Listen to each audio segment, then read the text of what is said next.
నేను కొణిదెల పవన్ కళ్యాణ్ అనే నేను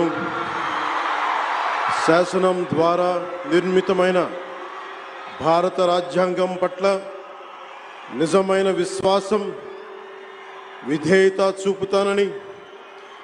భారతదేశ సార్వభౌమాధికారాన్ని సమగ్రతని కాపాడుతానని, ఆంధ్రప్రదేశ్ రాష్ట్ర మంత్రిగా నా కర్తవ్యాలను శ్రద్ధతో అంతఃకరణ శుద్ధితో నిర్వహిస్తానని, భయం గాని